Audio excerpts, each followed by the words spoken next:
Transport in the time of COVID update, 22nd of March, 2022. And don't forget, we've got the All Singing, All Dancing website. Do go and look at that for past videos and slides. And you can also write to me there with your news, or if you want any bits of information or you want any slides in particular.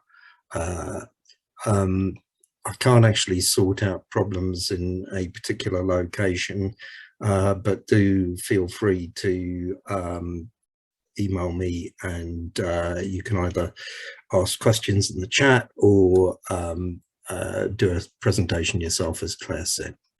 Okay, so yeah, you know, we are keeping our eye on what's happening in Ukraine, because it does hang over everything. And you know, I always bring up Vitaly Klitschko, mayor of Kiev, who has been very good on active travel, goes to meetings by bike. I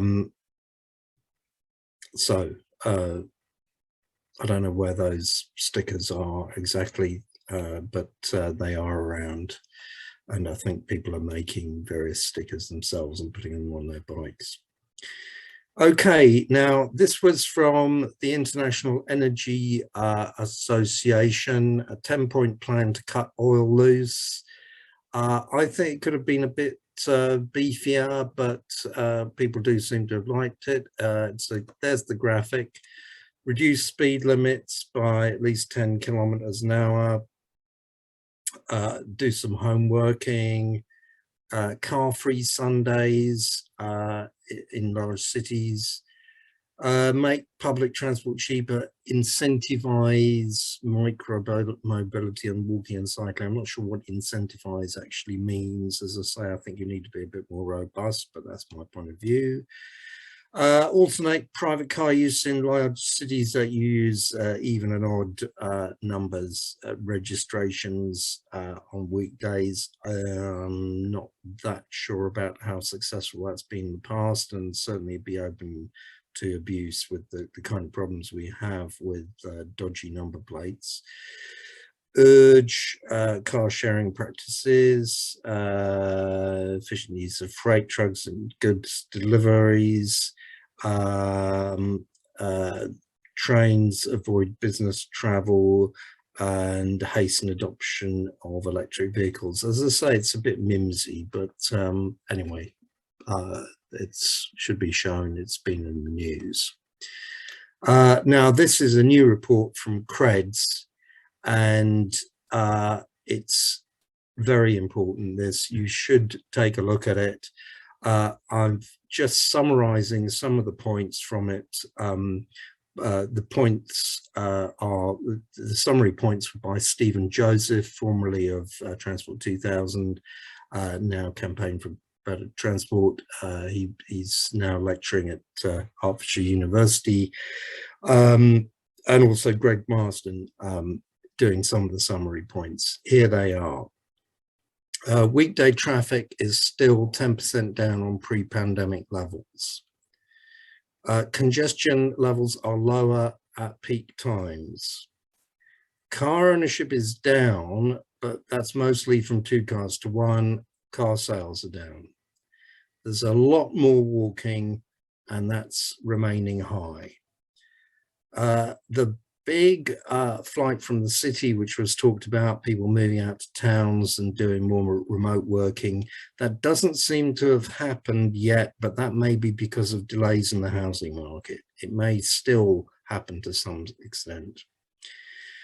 Important point here, remote working is reducing, not increasing travel. Now, we always have had that concern that people would stay in the suburbs, work from home, and then spend the lunch hour zooming around in their cars. That doesn't seem to have happened too much. Although I have shown stuff in previous news updates which might contradict that. I'm not, I think the jury might still be out on that, but it's a crucial point. So we'll need to do some more work on that.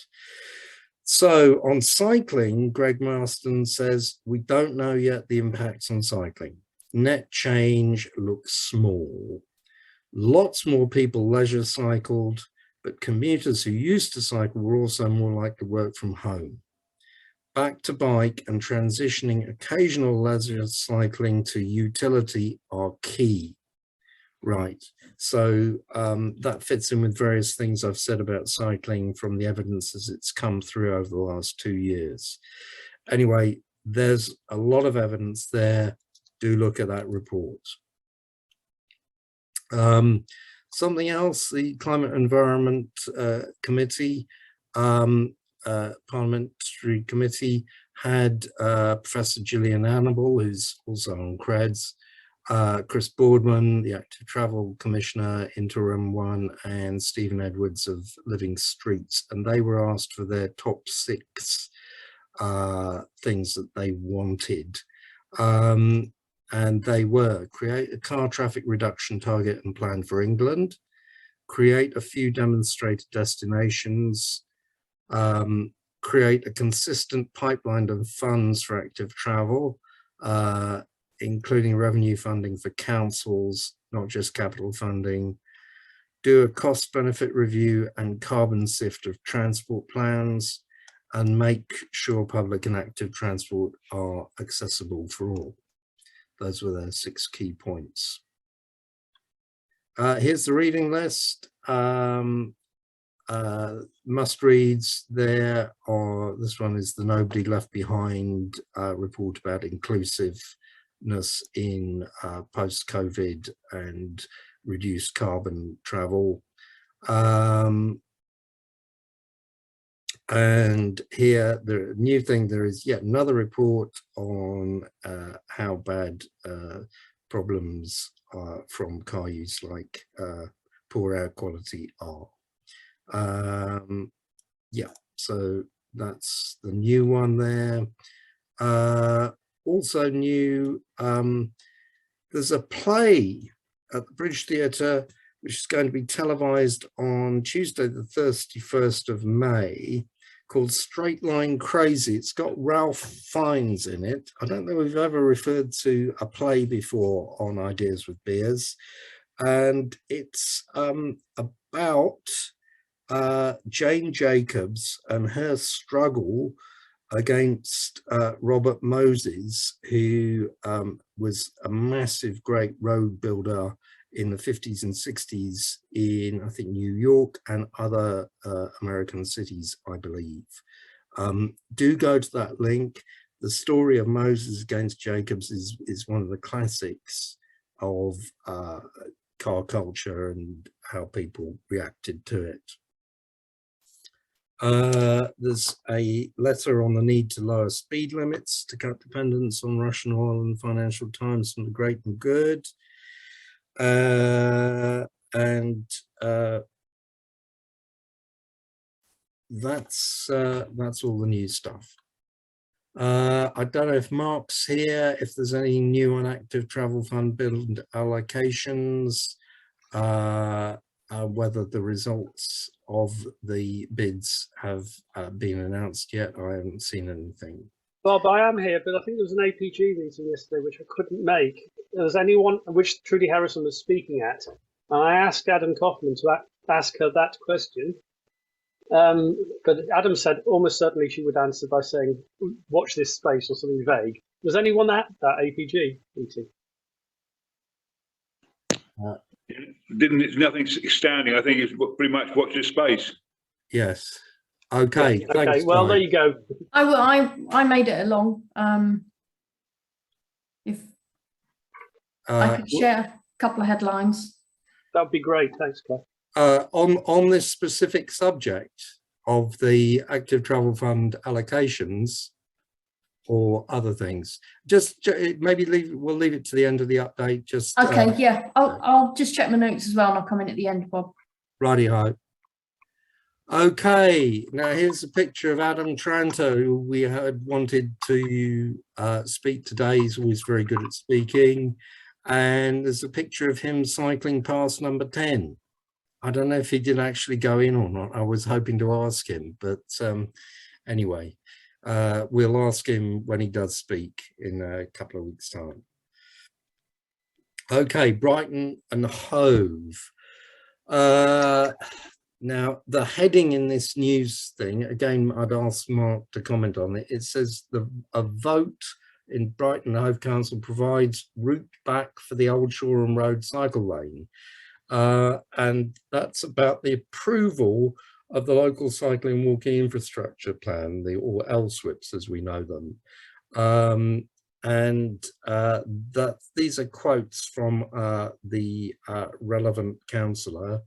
Mark, have you got anything on that? Yeah, well, I went for a drink with the relevant councillor and the relevant officer. Perhaps I shouldn't say that. To celebrate the A259 route, it was a very packed agenda. But simply, all that it was a vote for the principle of an LCWIP network and not prejudging any links in the network before you come up with any concrete proposals. So the Tories said we don't even want to think about the strategic network of having a route on the network at all ever. And that was voted down. But it doesn't mean there will be a route. It just means there won't not be a route, if that makes sense. It's on the network of something to be done in the next 10 years, and it may or may not ever happen. But at least it will. It's not been rejected. Right. Okay. Thanks very much, Mark. Right, now here's a graphic that I got from London, partly because I haven't got that much news from London, but I spent some time looking at it. And what I wanted to look at is the difference between these 4 different colors. Okay, so the blue is once a month, the kind of browny one is once a week, grey is 3 times a week, and yellow is, kind of daily, 5 times a week.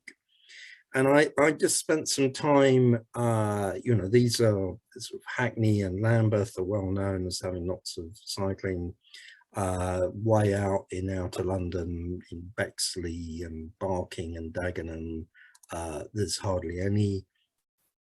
But what I wanted to look at, and I spent a lot of time sort of musing on it myself, was that you have this nice kind of curve down here of the blue ones, the once a month. Then I was trying to look at the relationship with that, with the once a week lot and the 3 times and 5 times.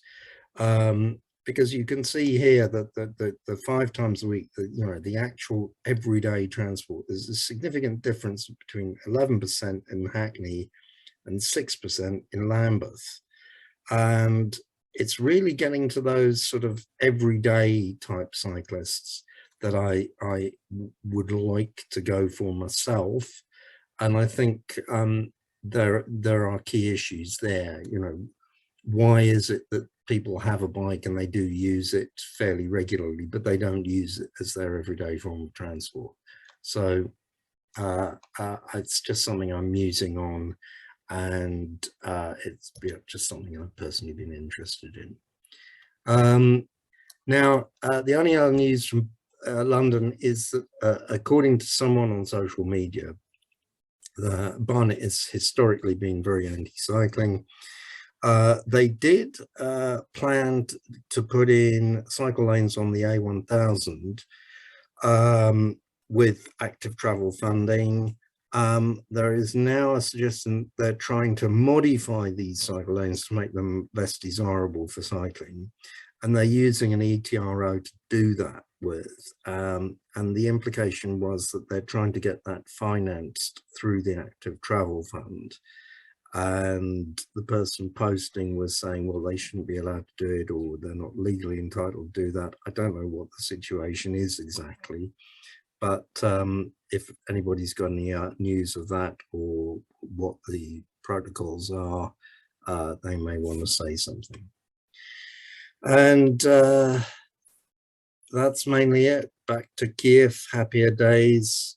Bike ride in Kiev in 2019 and 2018, and some Cyrillic signs. And finally, this is yet again, this always happens with the National Cycling Show and the similar ones, is they correctly say here, the show aims to normalize cycling, attract new audience, and show that there is a bike for everyone. And then inevitably it's sports cycling, or in this case, stunt mountain bike stuff, which is just like not to do with cycling as everyday transport. And, you know, I'm a big cycle sport fan. I like kids having fun on bikes of all kinds, but really it's just not the main kind of image that we need to get across.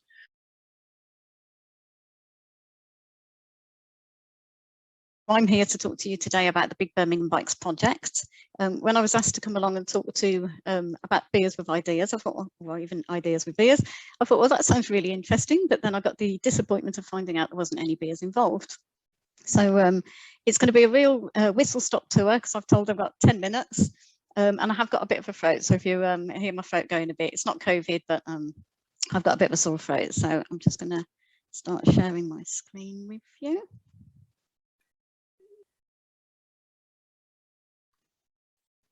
Right, so can everyone see that? Yeah. Yep, super. That's great, Ruth. Okay. Oh, sorry, just having a bit of a problem moving on. Oh, got too many.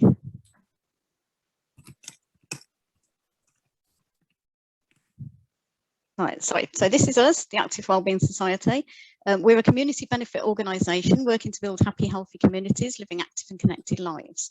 So we work within the most deprived areas of Birmingham, and we're in the hard to reach communities, trying to get people active. We work with communities through co-designing with them, and that's in all different areas, which include active travel, physical activity, food justice, the sharing economy, health interventions, social prescribing, data and insight, and health interventions, including social prescribing and building community networks.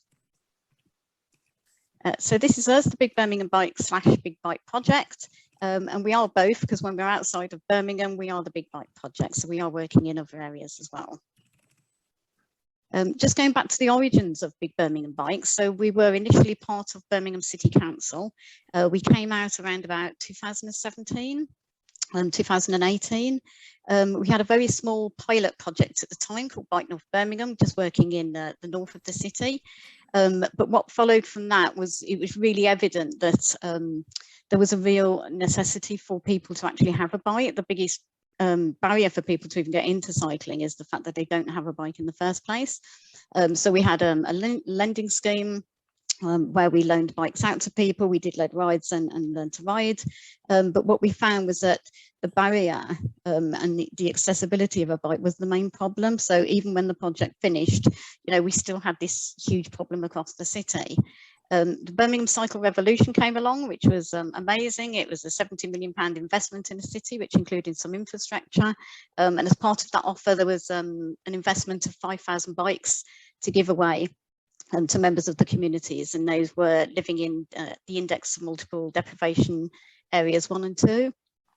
So from that, Big Birmingham Bikes was born, and that's where we started. So we had a whole wraparound support service with those bikes that were available, which included lead rides, learn to ride, and maintenance training as well. And we also set up a number of cycle hubs across the city.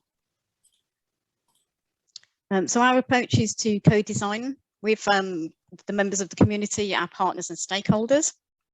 We develop through our cycle hubs a more resilient and connected community, improving connections for people and relationships. And our systems often influence our community cohesion and form social movements across the city. We enable the delivery of programmes to connect people together to a wide range of activities in support around the local community. And we give people the opportunity. So we give them an avenue to actually connect with us, a pathway into employment, which I'll talk about in a minute, peer support and volunteering.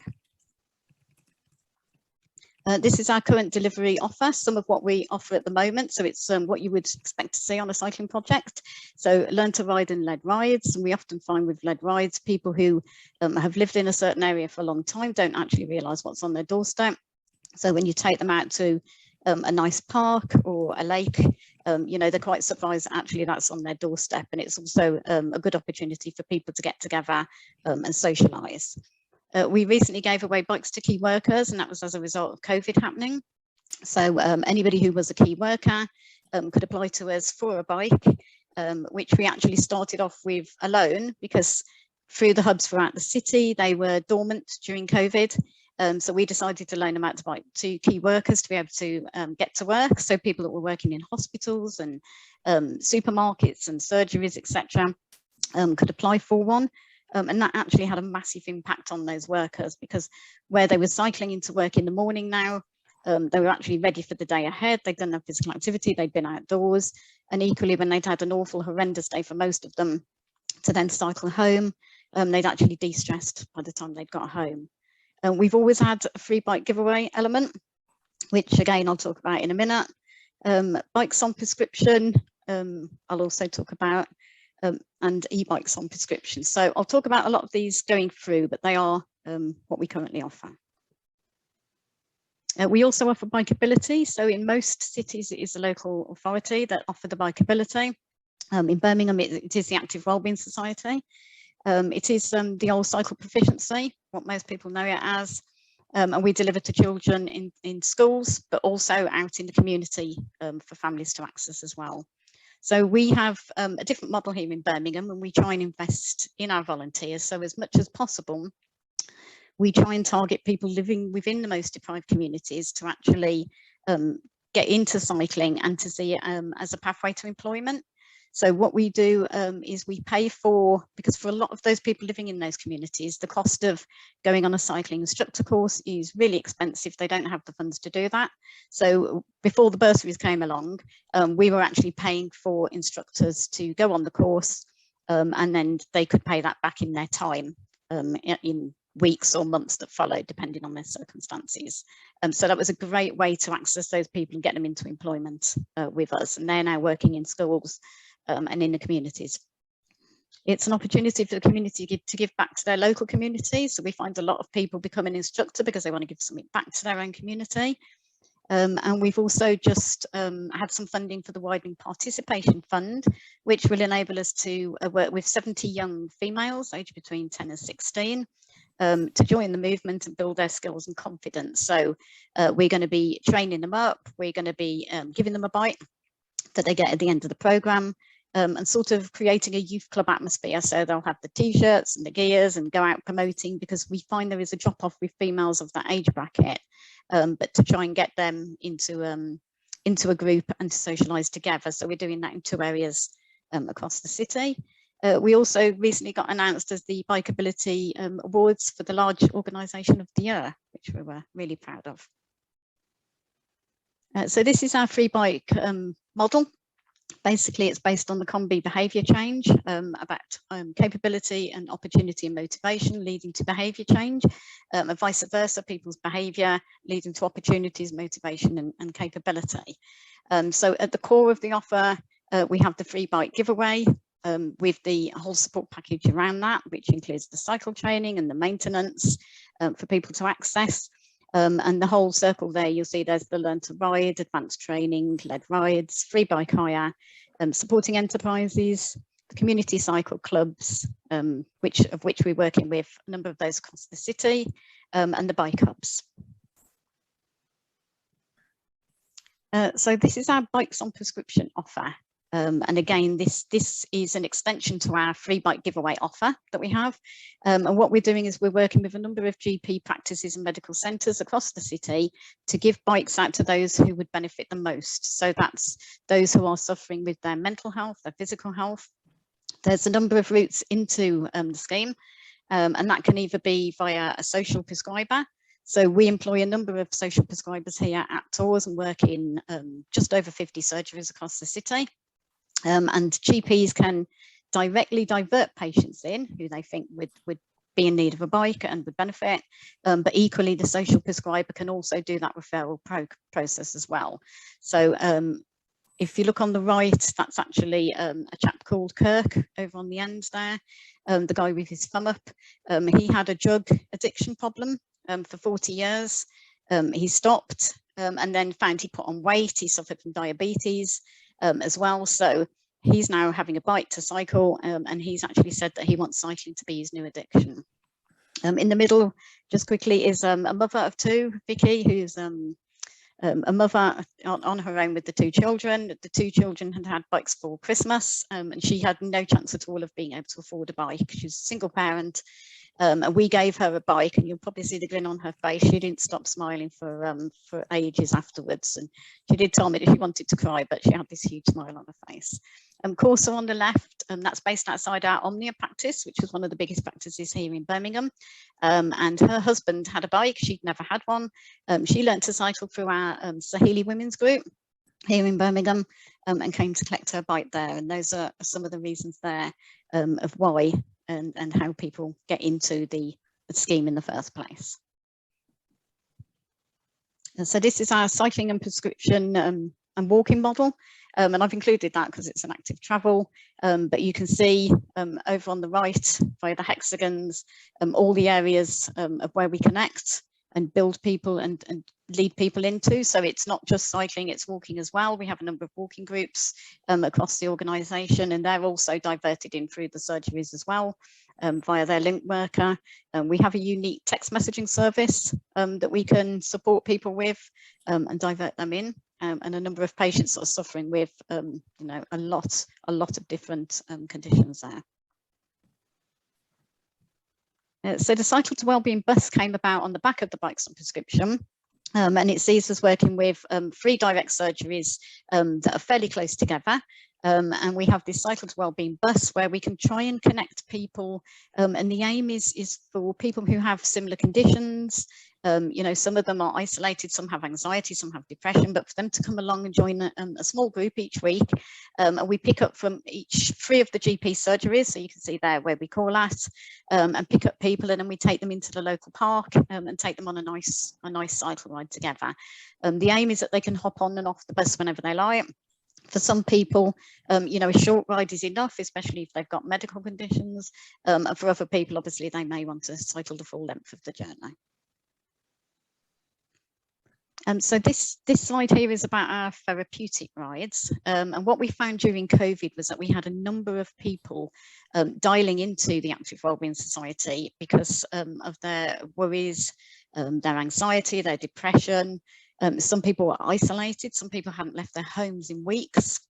And we set up a listen and connect service. So we had a number of people working on the service who would speak to people on a 12-week programme. So that they had a person that they could connect to each week. For some people, it was just, you know, they would phone us up in tears because they hadn't spoken to anyone for weeks. On the left, you can see Abdul there, and he was actually in my bikes team up until recently. So he's a bikes activator, an instructor and a ride leader. So the idea was when he started to liaise with service users, we found that him being that person then that could take them out and do some sort of physical activity with them was really beneficial. They'd already built up a relationship, they knew him, they trusted him. So what we started was some lead rides where he was hand-holding them basically into physical activity. And the picture on the right there shows Tapira, who's a nurse at one of the hospitals here in Birmingham, who was suffering with anxiety and depression. Didn't know anyone within the city, was working really long hours during COVID, and was really struggling when she came to us. She started to go out for weekly led rides with Abdul there, which really motivated her and really benefited her. You can see the smile on her face there as well. And we actually have given her that bike there for her to have. So she's now using it as a route to commute into work now as well. And you can see there what she actually said about the sessions that she had. So these are just a couple of ways that we keep bikes on the move. One of those ways is our Cycle Fix It cafes, and we hold 2 a week in different areas across the city. It's a little bit different rather than a sort of Dr. Bike session where you would fix somebody's bike and they'd cycle off and be on their way. We've adapted it, and we now have this fix and learn model where we spend a bit more time with each person that comes to us, and we actually show them how to fix the bike for themselves. So basic repairs, you know, we found that people have had a bike for years, but they've never been able to do the basic fix. So they'll come along, spend a bit of time with us, and again, the feedback on that has been amazing. You know, people that have said they've had a bike for sort of 10 years plus and never been able to do the stuff for themselves. So it's upskilling them and giving them something new to learn. The Recycling Bikes campaign is our Save the Cycle. So we're saving bikes from landfill and trying to get them into a decent condition so we can get them out to other users and people who want to bike across the city. We always have a really long list of people who are waiting for a bike. And working on that programme, we have a number of young Kickstart people and volunteers as well who come into us and work on the bikes with us. So you'll see in the bottom left-hand picture there, that's from the West Midlands Police. So they donate a number of bikes to us every so often. They love what we do here as an organisation, totally sold on what we do, and actually save some of the bikes for us. And the bottom right is one of the local community cycle clubs who also donated some bikes to us. These are just some of our innovation examples. So you'll see there a couple of things I've already spoken about. The e-bikes on prescription is fairly new. We have a number of e-cycles in our fleet. And what we found is working with people who have medical conditions and patients, for them to just get on a standard bike sometimes isn't possible. So the idea is we give them an e-bike, we loan it to them for a number of weeks while they build up their confidence, their strength and their stamina to enable them to move on to then to a standard bike as well. And obviously we have the tracking and linking to digital support that we've always had. We've given just over 7,263 bikes out now across the city. When we first started, we actually had a tracker fitted in a number of the bikes. And with that tracking, we could evidence that the free bikes were being used, whereabouts across the city and how often. And a lot of that was used to form some of the infrastructure stuff across the city. We also have a great partnership with Cycling UK and Cycling Projects as well to enable us to do a lot more across the city. And these are some of the clubs. So the picture there shows us with some of the cycle clubs that we work with Cycling UK. And a lot of the people that we work with in Cycling UK actually came to us in the first instance when we gave them a bike. A lot of them then said, you know, you've done something amazing for me, what can I do for you? And what they could do then was to volunteer.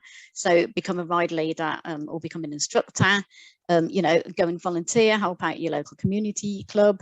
And the community clubs were really prominent when we started to give bikes away in Trench 2, where we would have people come to us for a free bike, but we would have our local community cycle club there on site. And we could say, this is the face of your local club.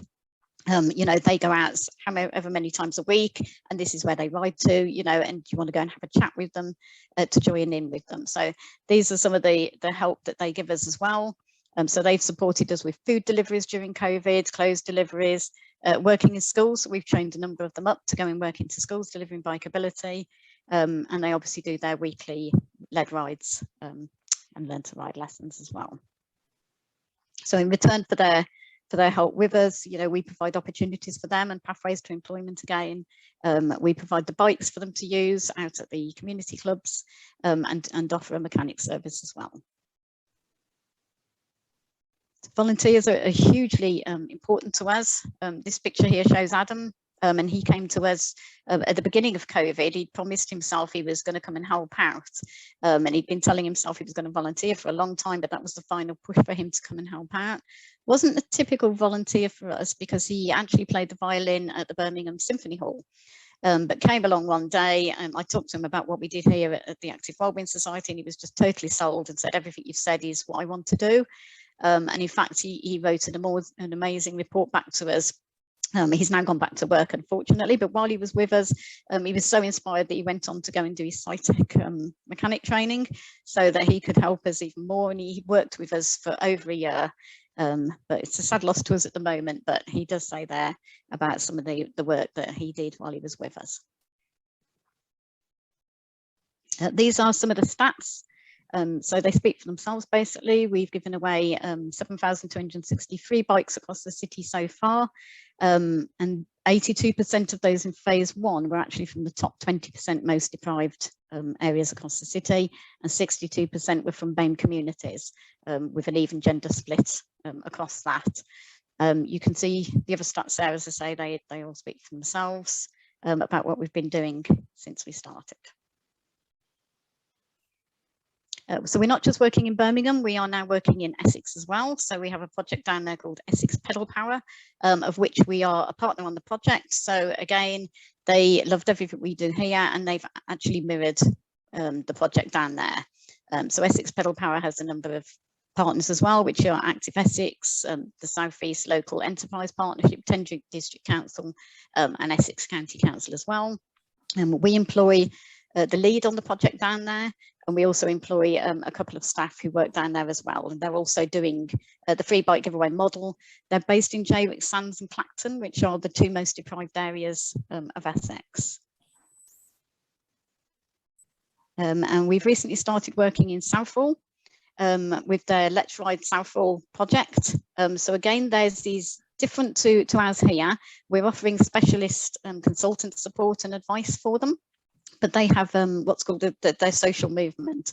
So everybody has to join the social movement before they can then move on to do all the activities and get involved with everything else that's going on down there. So again, they're going to have 4 bike hubs and be able to target adults, children and families with e-bikes and adaptive bikes and normal bikes. They're also tracking the same as Essex are with their bikes and doing the general cycle maintenance, led rides, etc. So that's really exciting for us to be involved on that project as well. This is just a few quotes from people who have recently just sent us feedback. So feedback's really important to us. I'll just give you a minute just to read that before I finish off.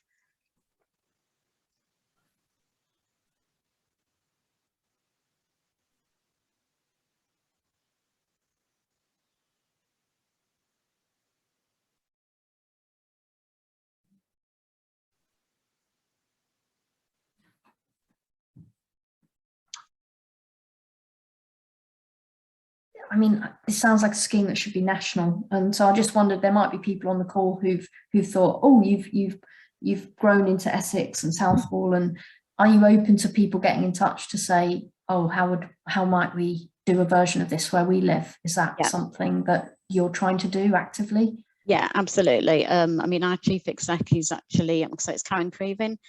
She's involved in this whole free bike movement that they're really pushing for at the moment, you know, just to go national. But yes, absolutely. 7,000 bikes on the giveaway. I mean, these numbers are really phenomenal. Obviously, the numbers of people you've engaged, numbers of bikes. Could you just give us a little summary of the funding, how that works, where you get the money from? I imagine it's a patchwork, but yeah. Yeah, so phase 1, which was 5,000 free bikes, was funding from the Department for Transport. And that was all part of the wider Birmingham Cycle Revolution funding that we had. Again, phase 2 was from the same pot from the DFT, and that was because we could evidence at that time that the bikes were being used. So they were invested in us with another 2,000 bikes. More recently, we have used our LDP Sport England money with our bikes on prescription. So that's where we've been able to purchase the bikes for that.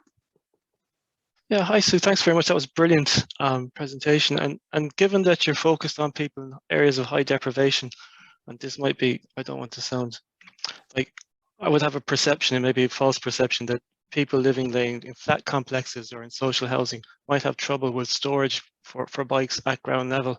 And did you run into that, or is it not an issue in Birmingham, or how did you fix it if you ran into it? Yeah, so what we found was, so when we give them the bike, we also give them the lights, lock and pump. So they have a lock, so when they're out and about, they can lock the bike up, you know, and it's a decent quality lock, but it's also, more importantly, a really decent quality bike. So what we found is we invested in better quality bikes from Raleigh, because what we wanted was, we didn't want people to keep changing them. They're not in a situation that they can keep updating their bike. You know, once they've got the bike, they're going to have it for a number of years. So when people come and collect them, what we found was, even when they were living in flats and apartments, they actually took the bike indoors because it was such a good quality bike that they didn't actually want to leave it outside. We haven't really had that many bikes stolen, but for the ones that we have had, it seems like we've got this big orange bike movement here in Birmingham. So, you know, they're very recognizable. They're all orange. And, you know, and if anybody did try to sell one, we had not many, literally probably a handful where people went on to try and sell them, but that was because they weren't aware that they couldn't, or, you know, they'd forgotten that they couldn't. And all of a sudden we would be inundated with people who would message us and say, you know, there's this bike that's gone up, because everybody is totally sold on what we're doing here in Birmingham and why we're doing it. So, you know, that in itself has just been phenomenal, you know, because then we contact the people who might be potentially trying to sell it, and they'll very quickly take it down. For your Southall project, you're obviously kind of broadening the kind of types of bikes. And I just wondered, even in Birmingham, are you, because I know that when I started cycling as an adult, it sounds really basic, but I didn't really know what panniers were or how to carry stuff on, any of that. And I presume the bikes that are pretty basic that you're handing out, but you know, if I needed to understand all of that stuff, is that something you advise on? And for people who have children and need bike seats and that kind of thing, I just wondered how often that came up as an issue. Yeah, not very often, to be honest, Sally. I haven't really encountered much of it. You know, we've been giving away free children's bikes as well, which was part of a bike bank scheme that we had, that we were giving those away as well. So we haven't really had many queries with regards to that. You know, we are trying to target families as well. You know, and at the moment we're also giving bikes away as part of our active travel fund. So we are giving bikes away to families as a whole unit. You know, it's really important for us to get the families cycling. You know, it's one thing when we first started, we started by giving adult bikes away, but pretty soon it was clear that families couldn't go out together because you can't leave the kids at home on their own. You know, so being able now as the active travel fund to be able to give bikes as a whole unit has really been great.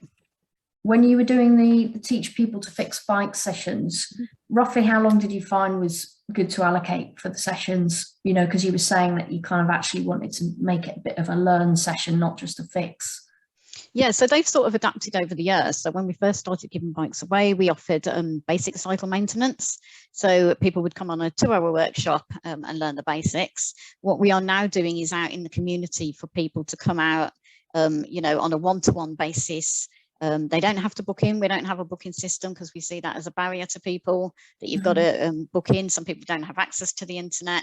You know, they know where we are and what time we are, and we're always going to be there. You know, and they can bring their bike along, and we will spend time with them and show them how to fix whatever the issue is. Can I start by saying a big thank you for inviting me to speak? And it's a shame that Adam's not here today. We work really well as a team. And in fact, Sue, who's just spoken, is part of an amazing organisation. The Active Wellbeing Society are incredible. Big Birmingham Bikes is one of the most important organisations in Birmingham. In fact, they taught me how to ride a bike only 3 years ago. I'd never been on a bike, and through Sue and her team at Big Birmingham Bikes, I was able to ride a bike, and it is a phenomenal game changer for me. So it's brilliant to be here amongst so many fantastic campaigners from right across the country on such an important issue. So Birmingham, obviously one of the original motor cities, has major environmental challenges. 1,000 people dying prematurely because of illegal and unsafe levels of air quality. Major challenges around our climate change agenda too. So we've set some real bold targets. One, to be carbon neutral by 2030, and in terms of air quality, to get to compliant levels as soon as possible, but to get to safe levels in every single neighbourhood in the city. And obviously car currently has a detrimental impact on those challenges that we're trying to meet. So it's about how we can reduce the impact of car. And I want to talk about 3 particular issues or particular projects: the Birmingham Transport Plan, the Birmingham Clean Air Zone, and also look at how we've transformed the city centre through the City Centre Segments project. So I'll try and rush through this to enable us to have a conversation and take as many questions as possible. So the Birmingham Transport Plan, formally adopted in 2021, we went out for consultation just before COVID kicked in. A lot of response, a lot of organisations and individuals across the city responded to a massive consultation exercise that we had. And obviously, as I said, we declared a climate emergency and set a carbon neutral target of 2030, which is an important aspect of the work that we're trying to do in the transport plan, the circumstance around air quality. We also absolutely understand as a growing city, we're going to have by 2050 1.5 million residents of Birmingham, so it's quite a steep rise in terms of the population, but there's also masses of opportunities. We're seeing the Commonwealth Games later on this year, but we're also seeing the HS2 arrive in Birmingham in 2026, or very soon after that, and we know that will be a catalyst for a growth in economy. But without doubt, the one thing that we need to get right is ensure that we've got the right transport offer that enables a bigger sort of a bigger growth in terms of our economy, because otherwise we will miss out on masses of opportunity. So that we also want to ensure that coming out of COVID, as traffic levels in Birmingham start to get back to sort of close to pre-COVID, that we do support a green recovery. We trialled some amazing things, low traffic neighbourhoods, pop-up cycle lanes, and also something, an emergency Birmingham transport plan we put together to trial out through using ETRO measures during the pandemic itself. And some of those things worked, some of them didn't work, but we were brave and bold enough as a local authority to make those mistakes and also understand what needs to happen at the next stages. The clear vision for the Birmingham Transport Plan is to convert all the shorter journeys to walking and cycling. So today, a working day in Birmingham, a quarter of the car journeys in our city would have been less than 1 mile. That's approximately 300,000 car journeys, less than 1 mile to the local school, to the local shopping centre, to see your friends around the corner. It's how we can convert as many of those journeys to walking and cycling, and then to shift the longer journeys to public transport, particularly buses. Buses are absolutely crucial in our city, and we've invested a substantial amount of our time to ensure that we make the buses more reliable. So the 4 key principles of the Birmingham Transport Plan. The first one is looking at reallocating road space, so taking away from private car and giving more space to cycling, giving more space to buses, and particularly around improving the reliability of bus service across the city. We're also looking at bus rapid transit, which we're launching in the next few weeks on the A34 and A45, so you'll be able to get from Solihull, the airport, through East Birmingham, the city centre, through Perry Barways, where the games will be taking place, right to Walsall, where we will have close to 90% bus priority through that cross city, which I think will be a major change to what we've got to offer. Key principle number 2 is prioritising active travel in local neighbourhoods. That's about introducing more school streets, more 20-mile-per-hour limits, creating a safe environment where people, not cars, dominate in our neighbourhoods. So there's a whole host of things that we've already trialled, and moving forward, we really want to press on this. And, we want to ensure that every road in our city is safe. But if there's a key priority at the top of our list, is ensuring that the roads outside the 400 schools in Birmingham are the safest roads in our city. And that is a personal aspiration for me and the administration in Birmingham. We also want to look at how we can manage demand through parking measures. We've got a lot of space I would classify as wasted right now. Precious space in the city is wasted with parking, so it's about how we can look at better use of that space, but also discouraging people from driving into the city centre and other key places because parking is so easy. And when we did the work around the clean air zone, we realised there was 6,000 free car parking spaces in the city centre. So that was making people drive in rather than using more sustainable modes of transport. And obviously transforming the city centre where public transport, walking and cycling are a priority. And I will talk a bit more about that when I talk about the city centre segment project later in the presentation. So the Birmingham Clean Air Zone has been a major change. It's been a challenging policy. I recall when we launched the consultation in June 2018, made me hugely unpopular overnight. Vast majority of 15,000 people who responded to the consultation said, we don't want a clean air zone. Quite clearly, we had a moral and legal obligation to introduce a clean air zone. And we went with the clean air zone D because to get legally compliant, 40 milligrams per cubic meter of nitrogen dioxide or below, we had to introduce a clean air zone D. Doing nothing would have made the situation a lot worse. Clean air zone C, which doesn't charge private vehicles, was getting us nowhere near compliance. D was not getting us compliant in every location, so we had to bring in other measures, but there's no E. D is charging every single non-compliant vehicle. So we launched on the 1st of June 2021 with £8 charge for cars, taxis and vans, and a £50 charge for HGVs, coaches and buses. And these are the results after the first 6 months. We've gone from all vehicles being close to 80% compliant before the launch to close to 89% compliant. Passenger cars, which makes up the vast majority of the vehicles that come through the clean air zone, went from just over 80% to nearly 90% compliance levels. So 10% nearly a 10% increase in compliance over a 6-month period. Light goods vehicles, so vans have gone from 63% to 77%. We need to do a bit more work there and invest a bit more resources through that sector and offer some more grants. We're currently working on that. A few weeks ago, I shared some information around air quality levels as a result of the introduction of the clean air zone. So we've seen within the clean air zone, we've seen a 13% reduction in air pollution, in a reduction in NOx levels, which is really, really positive. If you think about it, it's just been 6 months since we launched the project. A lot of people, in particular our critiques, said that we're pushing traffic onto the ring road outside there.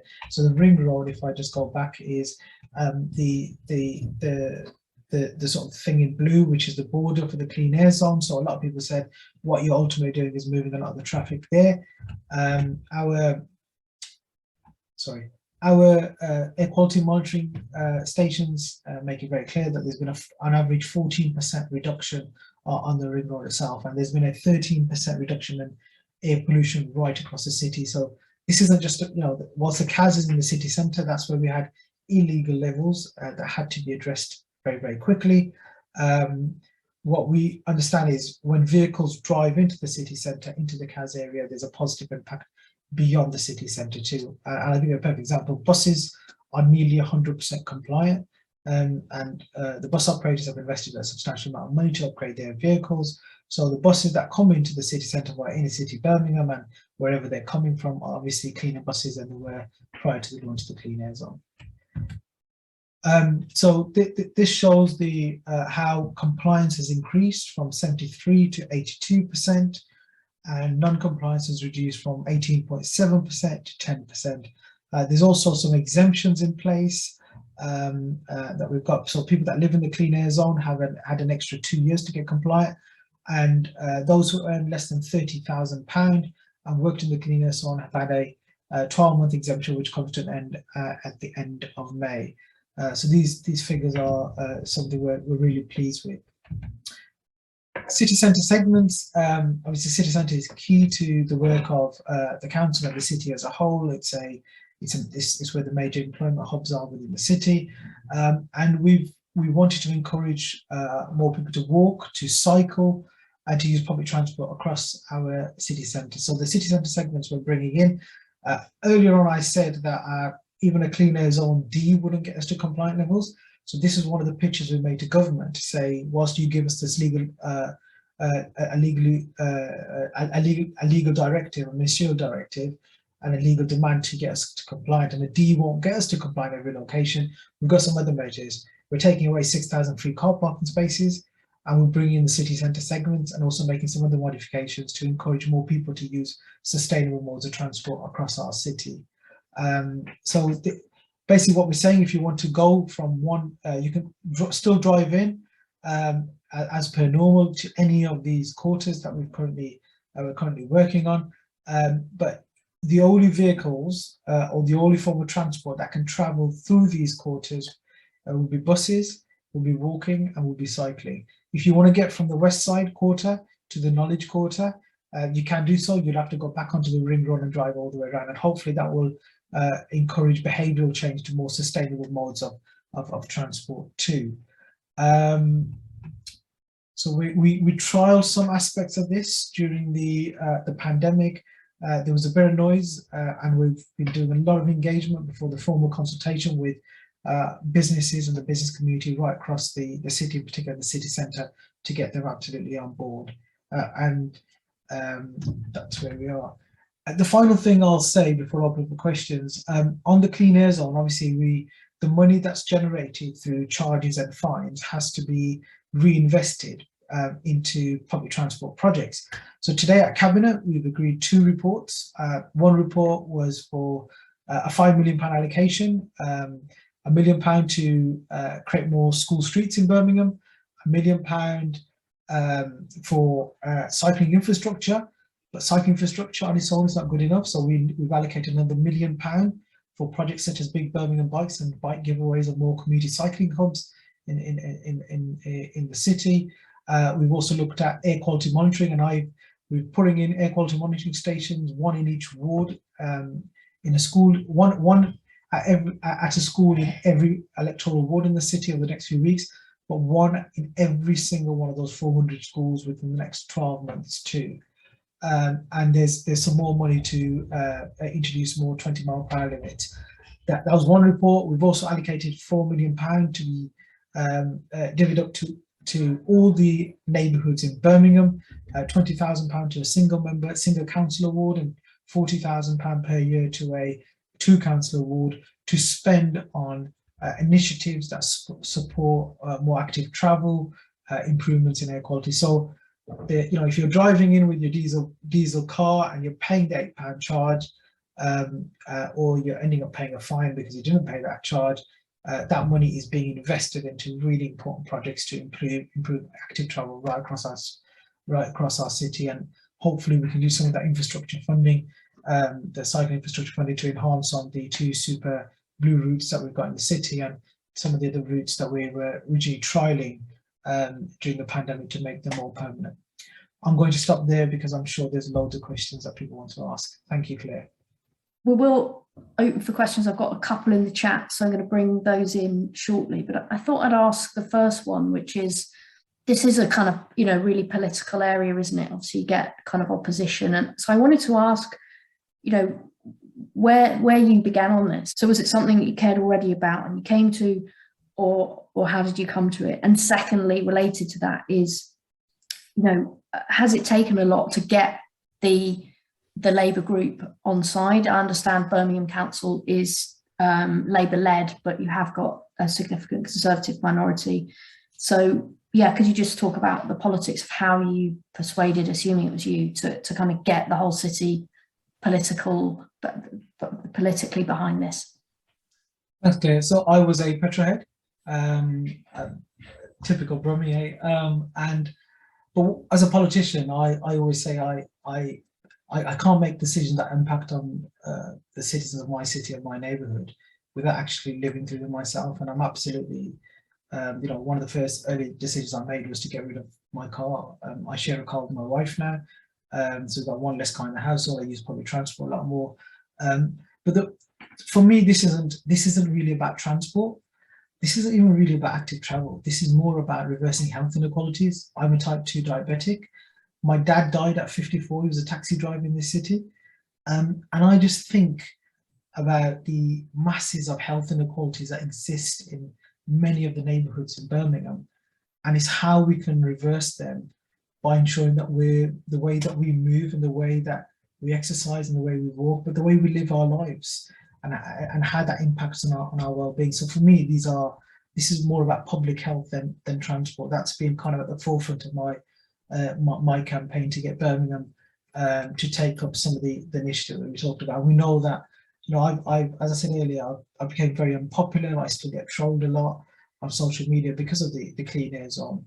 But I sleep well at night knowing that, this is a project that will ultimately ensure that our children and our children's children grow up fit and healthy in our city, and our elderly live longer too. So, this is absolutely the right place to be.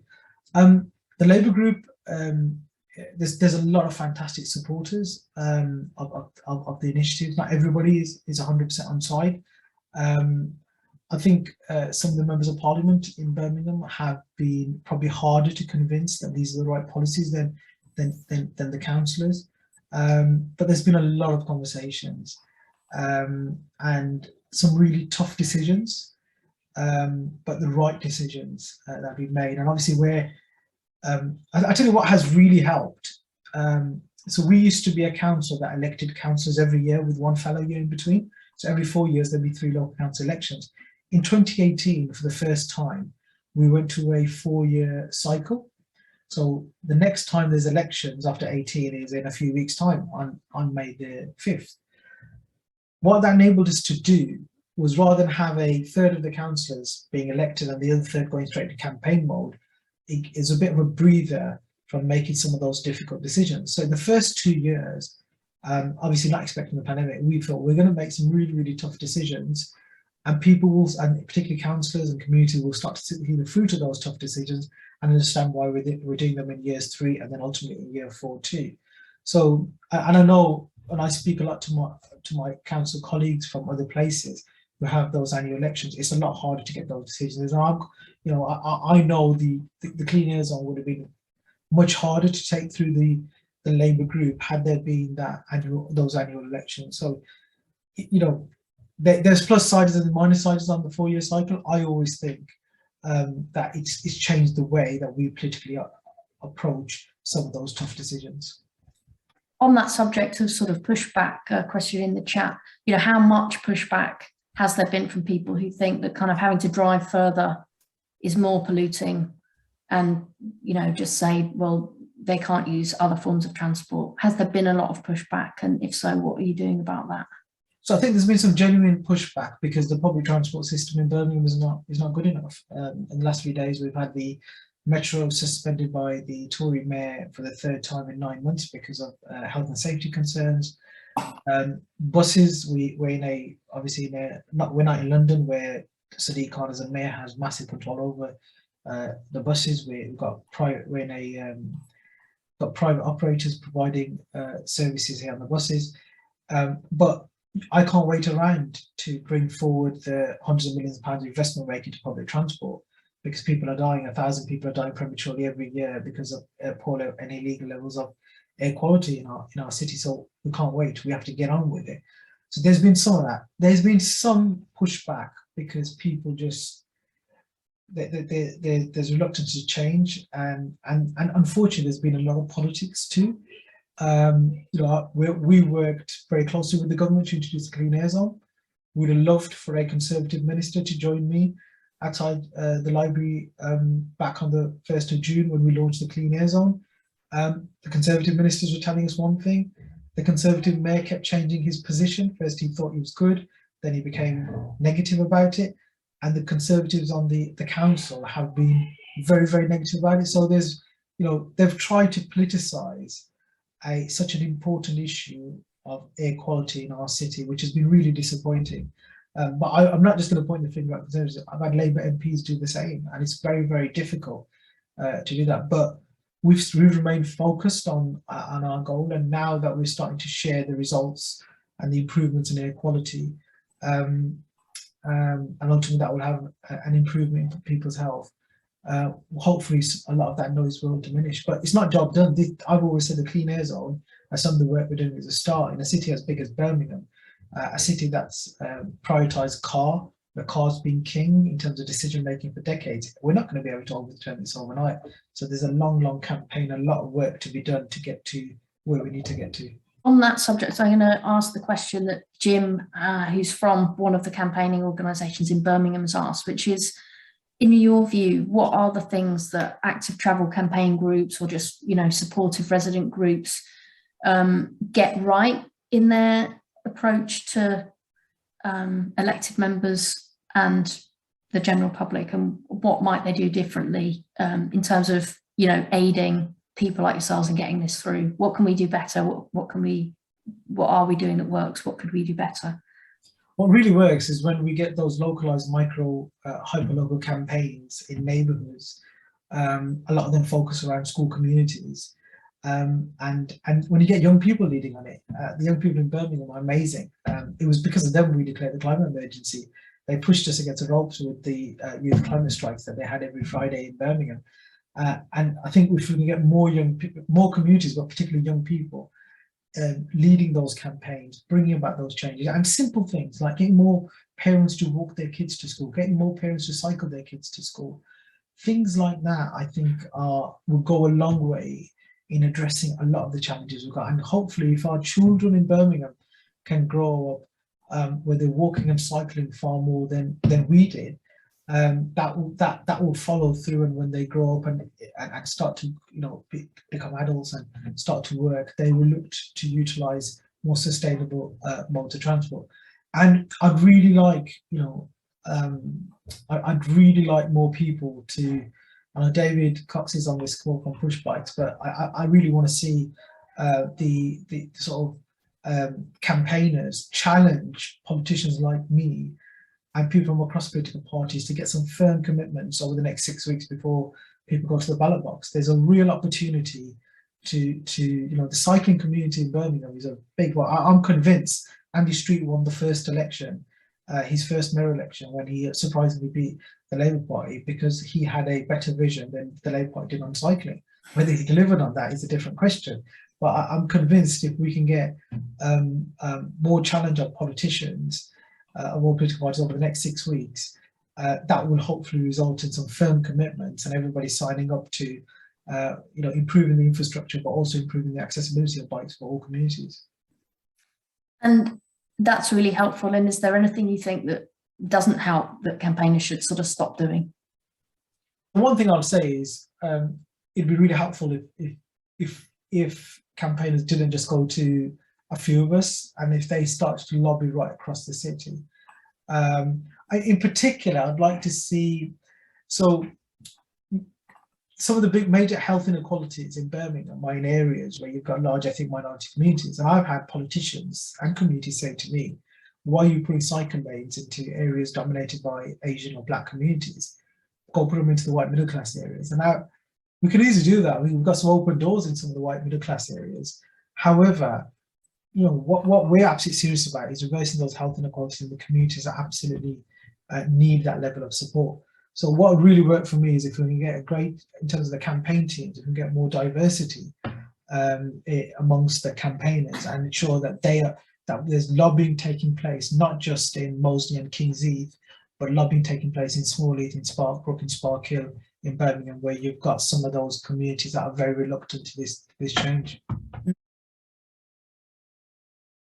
Where are you in terms of actually implementing it? Are you doing are you at the engagement stage and then you're going to do that for several more months and then, it'll be kind of introduced overnight as it was in Ghent, or are you doing it slowly, or exactly how are you implementing that, and where are the public on it as well? So we trialled out some measures using ETRO powers, some experimental traffic regulation order powers during the pandemic, and that enabled us to sort of, when you can trial things, it enables you to sort of test things out and talk to people about the impact, because just sharing a map with the business community, a lot of them became quite negative about it. But when they started to see things happening and the impact of it, so most of the work will be done, and we'll be very soon looking to implement and roll this out. It's been described as a large low traffic neighbourhood, and I can understand why it's been labelled as that, converted the whole city centre of Birmingham into a low traffic neighbourhood. But we're really keen to get this done as quickly as possible.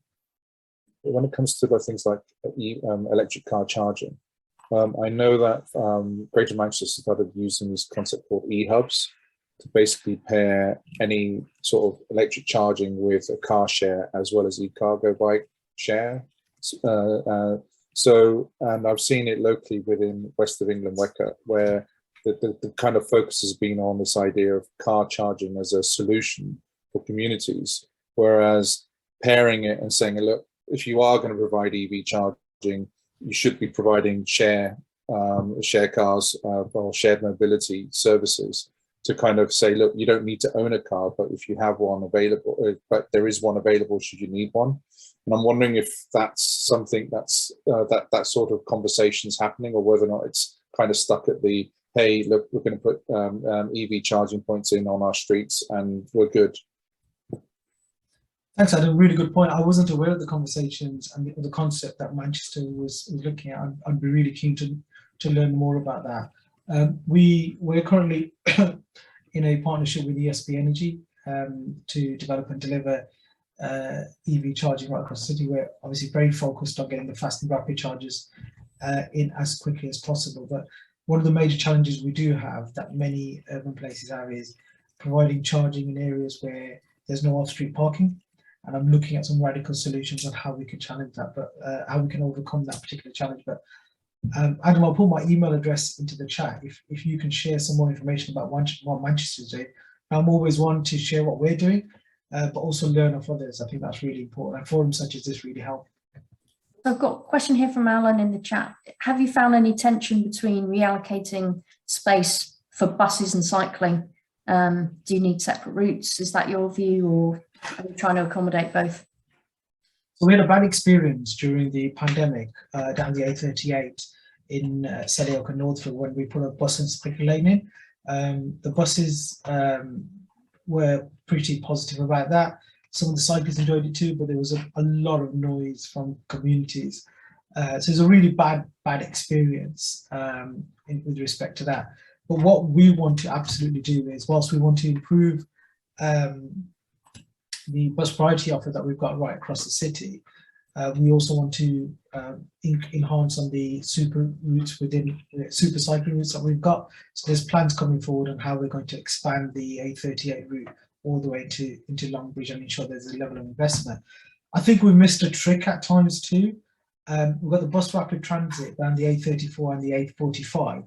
Down the A45, I think the ideal route would have been, whilst we're doing all that work to put the bus rapid transit priority in there, we should have had a cycling lane, a blue cycling lane, go alongside it. But the mayor led on the bus rapid transit project, and I think trying to deliver that as quickly as we have to for the games has been part of the challenge in getting that infrastructure. So moving forward, what I'd like to see is where we're starting to deliver some of the cross-city bus routes and other similar projects. We alongside it put not shared space, but segregated cycling alongside some of those bus lanes too. It's not always going to be possible, but if we aspire to do that, I know down on the 8th, down on the Digbeth High Street where we're putting the tram extension in. I tried incredibly hard to get space on that Digbeth High Street for segregated cycling, and in the end, despite all my effort, I had to settle with a segregated cycle lane in Parrot Road, which rolls on the Bradford Street in parallel with the Digbeth High Street. So it's not where it should be, but it's a sort of compromise position that I had to in the end settle with. But if the starting position is where we put a bus lane in, let's try to put a segregated cycle lane alongside it, and then we can negotiate from there. The talk of sort of bus corridors and network brings me on to Shan's question from Bolton, who's asked, how does what you're doing with Birmingham, how does that coordinate with the wider combined authority area? It's interesting, you've got a Conservative mayor, haven't you? So Coventry are very much focused on becoming an electric town city, electric bus city, yeah. I think the Mayor Andy Street has some great ideas. He absolutely understands the importance of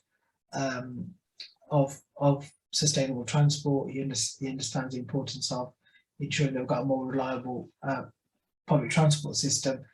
I think some of the places and the local authorities in probably the Black Country areas are not as radical as us. That's what other people say. It's very difficult to praise yourself compared to others, particularly your neighbours, but I think they've got different sort of aspirations in terms of transport to what we're doing.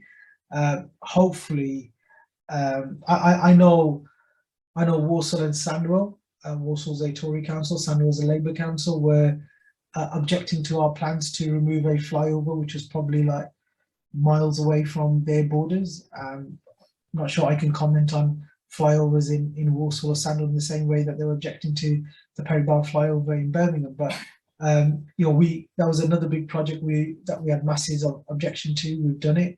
We're nearly finished.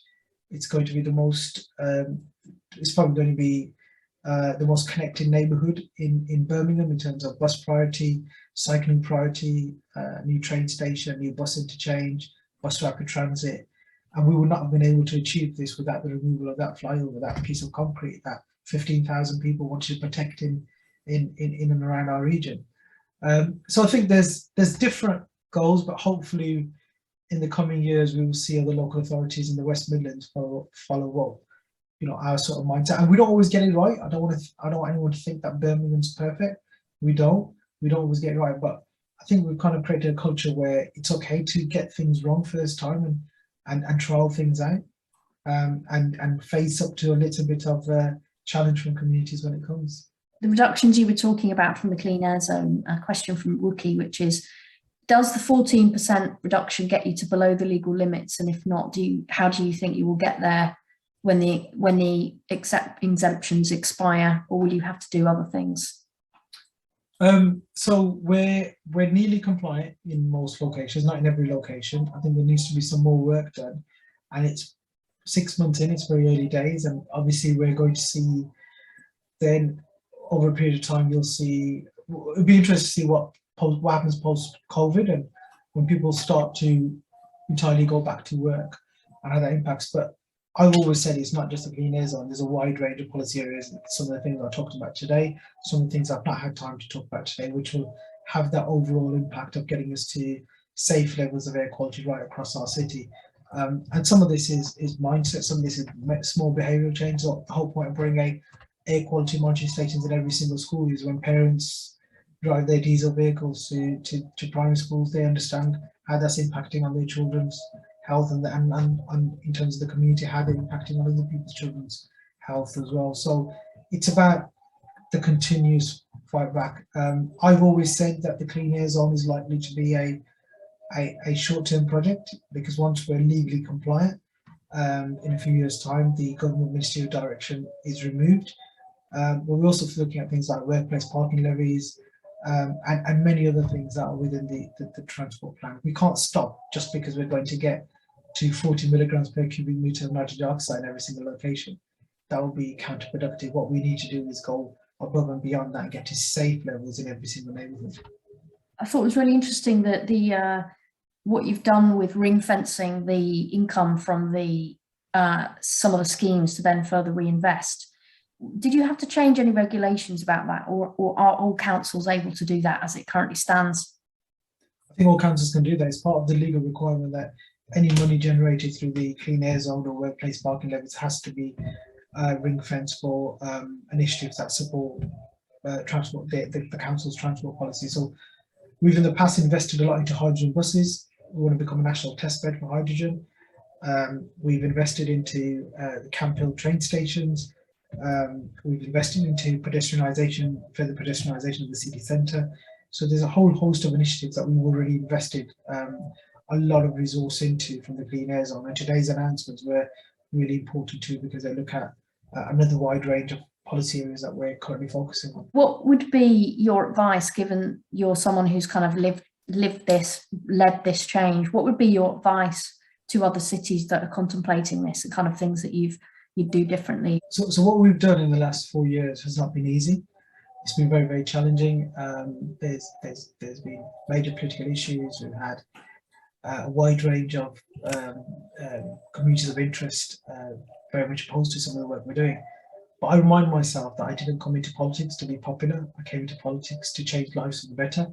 And I think if politicians and decision makers are focused on that, and sometimes you will get challenged, sometimes you'll get thousands of people signing petitions, but if you firmly believe that your decision, your positive decision, will have a massive long-term impact, positive long-term impact, it's the right decision to make. A bit of short-term heartache for long-term benefit is all worth it. So I think people need to just remain focused. I've seen so many politicians over the years, they get a couple of people turn up to their advice bureau, a couple of people tweet or Instagram them or send them an email, and they suddenly start to panic. People, politicians need to hold their nerve and think about the bigger picture and the positive impact that some of these projects will make. That's all for this week. We always end with a last word. Thanks. It was fantastic. Both Sue, awesome. I have heard you speak before, and I think it's just remarkable, and it needs to be rolled out, funded across the whole country, really, because that's what it's about. I was going to do different things for my last word, but the thing about clean air is it isn't only about clean air, though. It's about the number of vehicles on the roads, which also then deter people from cycling and walking. And any of you who follow me on Twitter know I've been having a raging argument about a car where the back end of it is sticking out over the drive, which means that any wheelchair user or mobility scooter finds it hard to pass. And quite a lot of people have agreed, but you've also got lots of other people saying, aren't there more important things to worry about in the world? Well, I think people's mobility is actually one of the most important things. And if you make the kind of schemes that you have, Sue, and you have, Waseem, then we can get there, but we need the funding. So TfL have just announced they may be cutting all cycle training funding. The figure that somebody came up with in the chat, that is possibly going to be given to the country isn't nearly enough to get every single child on a bike, so that long term, everyone will know how to cycle. And that's it. Thank you. See you all next week.